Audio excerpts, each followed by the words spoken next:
Good evening. I call to order the November 1st, 2021 work session. Item 1.02 is the roll call. Ms. Widener, please. Mr. Dorr? Here. Mrs. Evans-Brockett? Here. Dr. Hallis? Here. Dr. Kohler? Here. Mrs. Lofton? Here. Mrs. Mayers? Here. Mrs. Roberts? Here. Dr. Weston? Here. Ms. White? Here.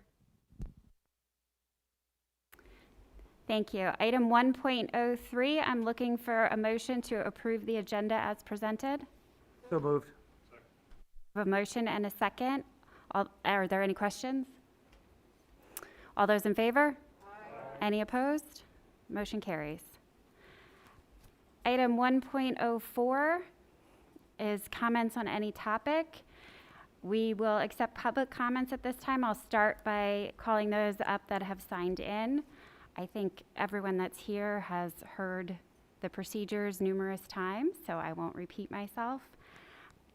Just remember that masks are mandated and you need to have it up over your nose when you come to the lectern. So we're going to start with Aaron Maximilian from South, please.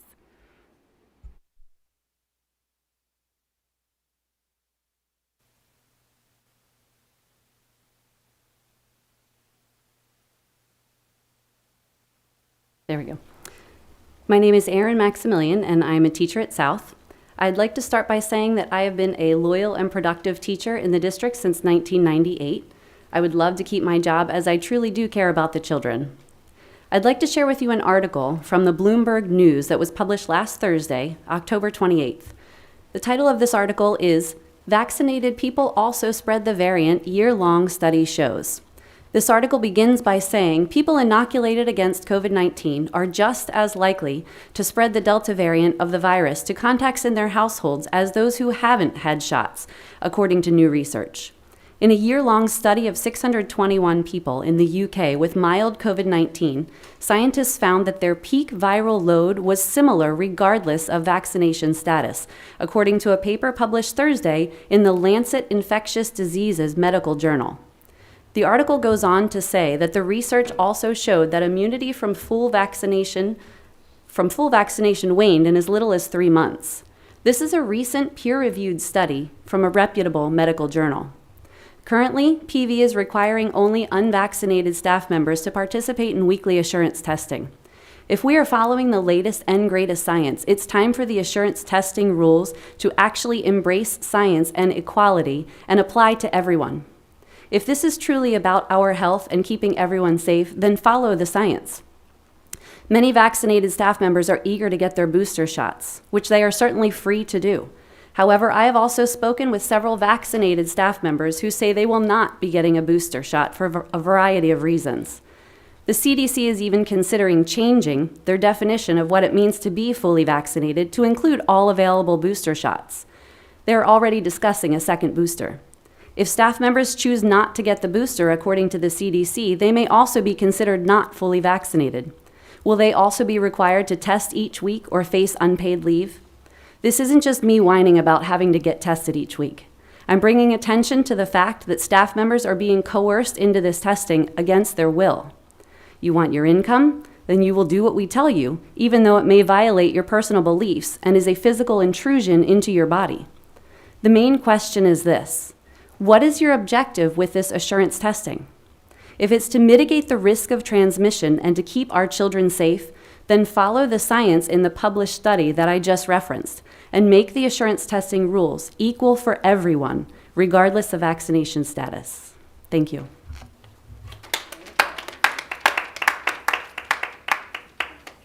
Thank you, Mrs. Maximilian. I now call Wendy Ledford from Schwenksville.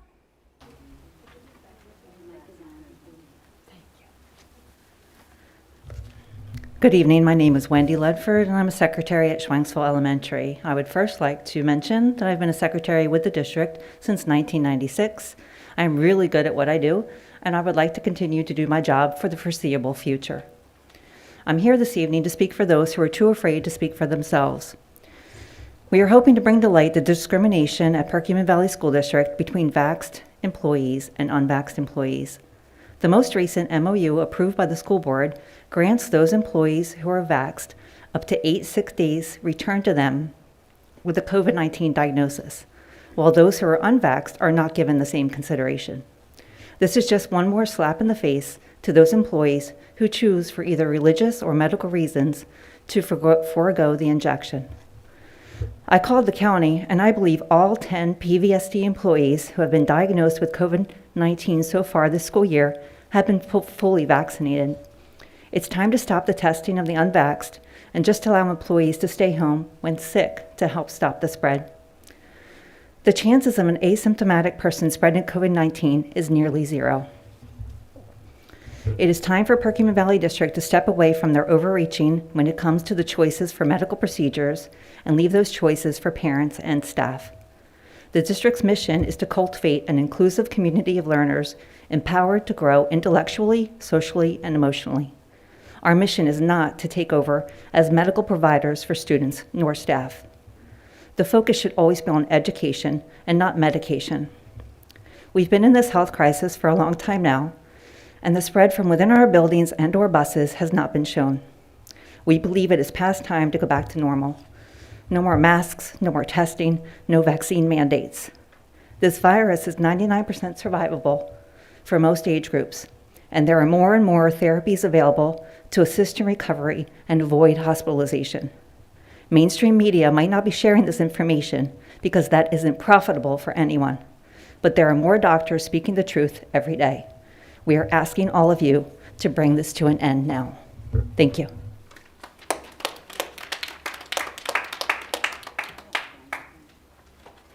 Thank you, Mrs. Ledford. I now invite Keith and Patty Fry from Lower Frederick.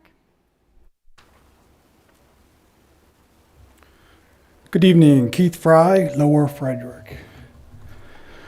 I'm still trying to understand a few things. Why are we masking healthy individuals? Have any of you board members been to a restaurant lately, a local bar in our community, a sporting event, or any local festival? I've done all the above and continue to see groups of people enjoying life and celebrating together without masks. Seems like the only place you need a mask is in this school and other government offices. I will continue to ask and push for this school district to stop mask requirements and allow these children and teachers to have the freedom of choice. My second question tonight is, why does the district continue to discriminate? For most of us in this room, we have no idea what it feels like to be discriminated against. But currently, there is a group of teachers and staff that do. They have been singled out and feel completely helpless and have been forced to test weekly. Most of them, if not all, have already had the virus and most likely have better or equal immunity than everyone in this room and everyone in this school district. However, the entire government and the school district continues to ignore the fact that natural immunity is just as good, if not better, than the vaccine. That being said, you did accept the assurance testing program and you continue to discriminate. As written by Mr. Moran in this email to my wife, it states, "You are receiving this email because our records indicate that you are unvaccinated from COVID-19. In our efforts to uphold the health and safety of the school community, all unvaccinated individuals are required to participate in weekly assurance testing, while the local COVID-19 transmission levels remain at high or substantial levels." It also says, as part of the check-in process, employees will be prompted to give consent to the assurance testing program. Consent? That's a joke. You have a lot of nerve asking this. You know 100% that they are being forced to test or be placed on a 90-day unpaid leave, which could result in termination. This is discrimination. For the past 3 weeks, this school has been in the high level of transmission. As per the incident rate, however, the positivity rate is only in the moderate. So I ask, which stat are you going to follow? Are you going to follow the incident rate, which is currently at 100, therefore everyone vaccinated or unvaccinated should be tested? Or are you going to follow the positivity rate, which is currently in the moderate zone, which would say no one should be tested? And it's all right on the Montgomery County site, which you can see. Nice pretty color chart. It goes and explains it to you what everybody should be testing from.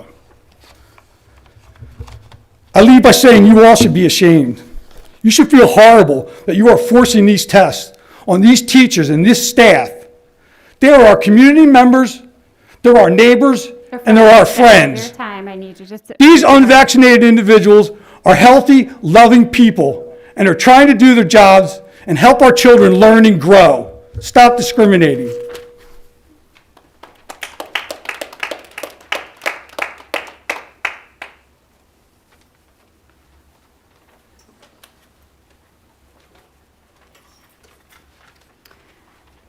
I have no one else signed up at this time, but if anyone else is in the audience and would like to speak, I invite you to come now.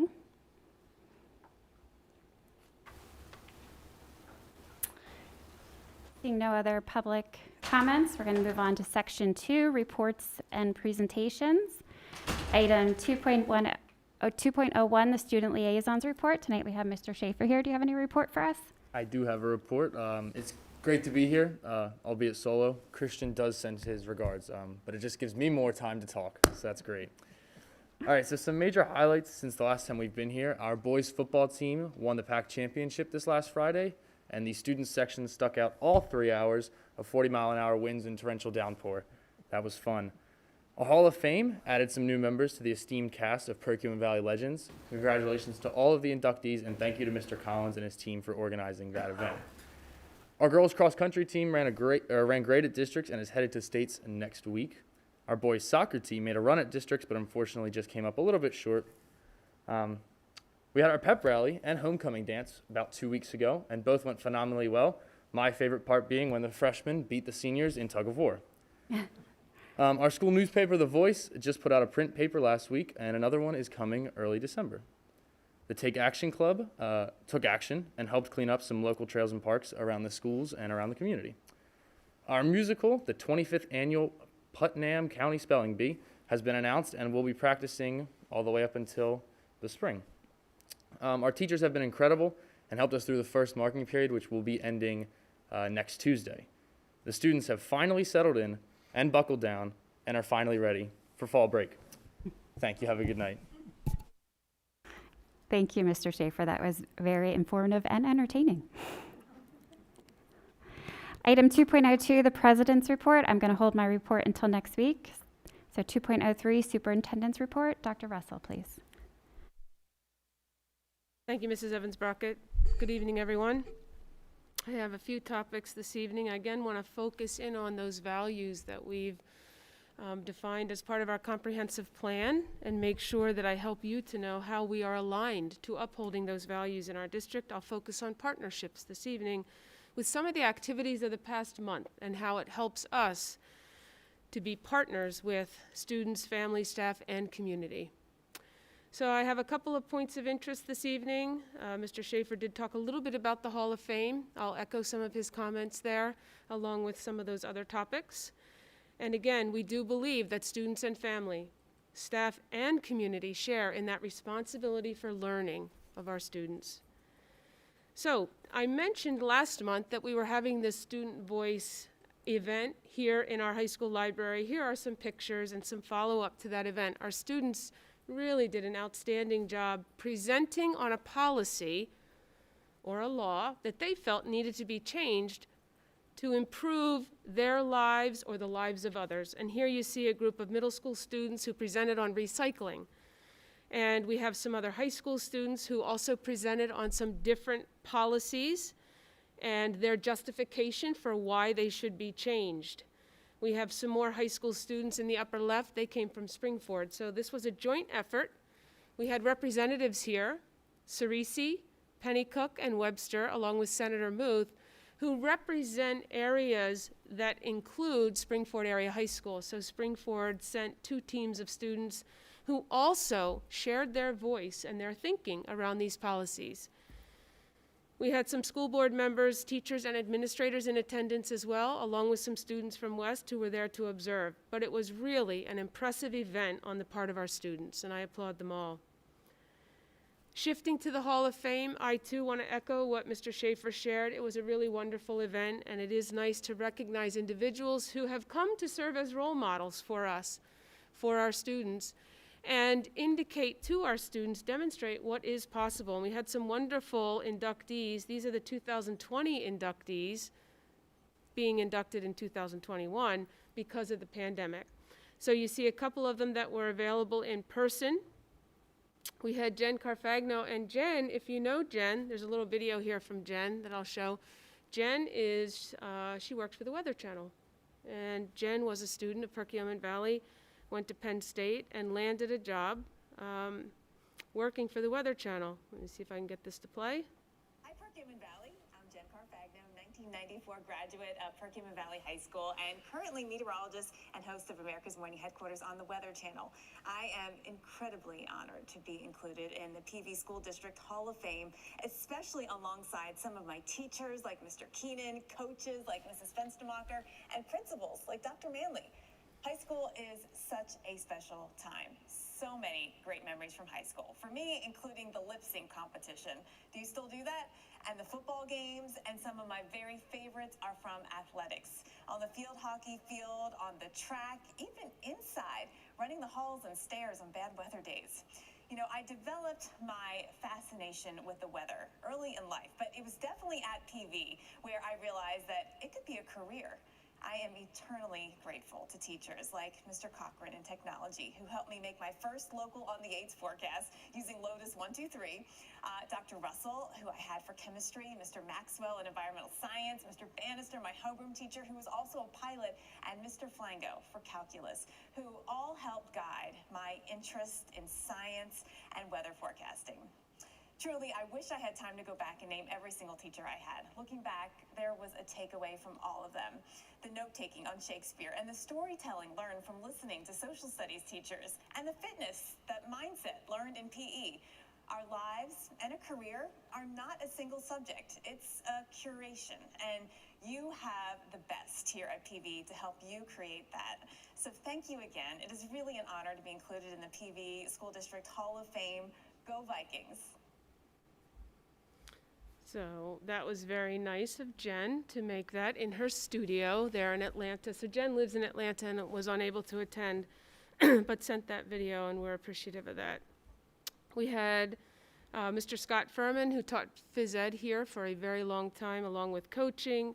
Mr. Michael Hirsch, also a graduate of Perkiomen Valley. Megan O'Donnell Patton was present for the induction. She works in HR and has done very well in the public sector. And then we have Jim Melwart, who is also a voice that we're probably familiar with around the table. He works for KYW News. Jim is also a graduate of Perkiomen Valley and was an invested swimmer when he was here. So it was really nice to recognize these individuals and their accomplishments. And I will echo what Mr. Schaefer said in thanking Mr. Collins, Dan Collins. He provided me with a lot of friendly prompts about what to do to get ready for this event, because as you recall, it was started by Mrs. Jess Lester, and Jess has moved on from the district. So there's a lot of details. It's like planning a wedding almost. Anyway, he was extremely helpful to Ms. Widener and I really appreciate that too. So a shout out to Dan Collins for his work. So as we continue in the idea around partnerships and hearing the voices of individuals that support the learning on the part of our students, we have released our parent survey. We're really interested in parent perspectives on school climate and different aspects of the school climate. If you were interested in last week's message, you had an opportunity to take a look at the student survey, and I've captured just a few questions here around relationships in the school setting. The survey also asks about physical safety, the feelings around physical safety, around curriculum, teaching and learning, student engagement. And so we're really interested in learning from our voices, parent voices right now. We will be administering to our students during the school day in grades 5th through 12th, and our staff will be asked to take the survey tomorrow. They have an in-service day tomorrow, and we're really interested in the perspectives of all of these different stakeholder groups as we continue to think about what we can do better for the students of our district. So again, partnering with these individuals and giving them an opportunity to have a voice. And it is difficult to believe, but here we are in November, and we are looking to, I won't say it too loudly, the holiday season. So it's coming quickly, and we have conferences coming later this month, and they often typically fall around the Thanksgiving holiday. So some information is about to go out regarding parent-teacher conferences. And again, it's another way for us to partner with our parents in support of our students and their learning. So you get some details about that. And we'll also look forward to those holidays. And as I bring to a close my report this evening, I did want to extend a sincere thanks and appreciation to our team members here around the table who are preparing to transition off of the board. Dr. Weston, Dr. Hallis, Mrs. Lofton, and Mrs. Roberts. I would really like to extend my sincere thanks for all that you have given to the school district. We've said it many times, this was a really unprecedented era in your service to the school district and to me in the leadership of the district, and it has been very much appreciated. And I hope you find fun things to do with all the time you're going to end up having. But really, thank you for all that you have done, and hope to see you and our paths cross from time to time moving forward. But best of luck.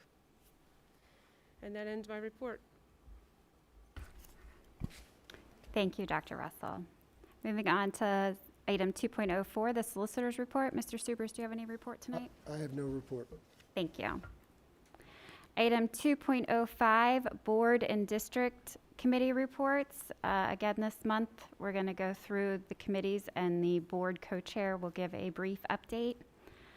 For finance, Mr. Weaver reviewed a Forecast 5 to a bunch of charts from Forecast 5 to present various comparisons to peer and state groups for enrollment, revenues, expenditures, and PSSA data examples. I think he's really enjoying his time with Forecast 5, and I certainly found the slides very helpful, so they are available for the public to view if you have some interest in that.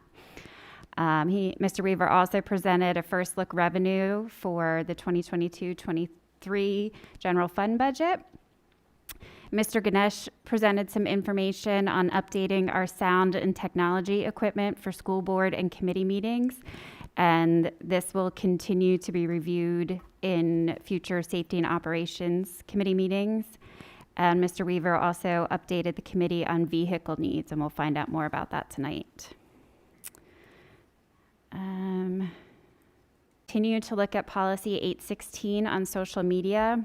This remains in of policy committee, the Gold Card program, and we're trying to get this out more in the community at large. This program allows residents 65 and over to get access to all sporting and musical events free of charge, and access to community education programs at 50% off. Suggested that this should be discussed at the Safety and Operations Committee due to possible safety issues. Have any update from that? Okay.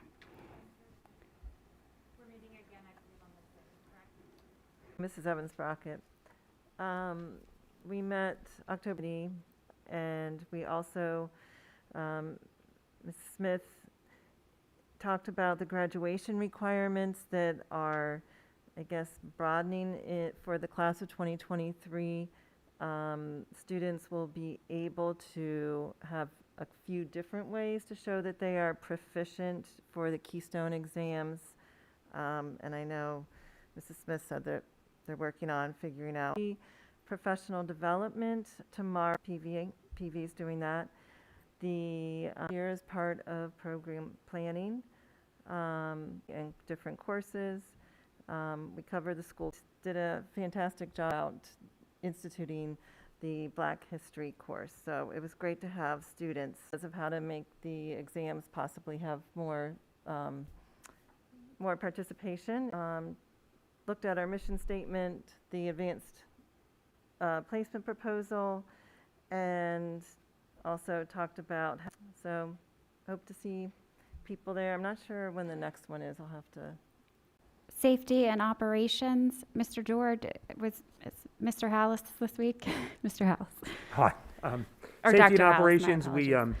number of things we discussed. One, we were actually approached by alumni of the Landis Consolidated School District that was here before Perkiomen Valley, and they're looking to put a monument at Schwenksville Elementary, which was a pretty good proposal. The one thing that we sort of kicked back to them was that in their fundraising, they should also consider creating part of the fund for maintenance and upkeep. Because having dealt with monuments myself and all over the years, often they get put in and then somewhere along the line they get broken and there's no money to fix them. So they're coming back to us with an updated proposal. I'm not sure when, but we heard from them the first time. We talked about the phone systems. We got an update on ESCO 4.0. We talked about a number of ongoing projects, the high school auditorium, the lighting project at Skipack, the outhead is scheduled in West. We talked about on a replacement schedule that sort of got thrown off because we had to buy a box truck. Wellness, Dr. Kolar. We actually have not had a meeting since my last update. Thank you. To let everybody know that the trial for the fair funding law to make school board members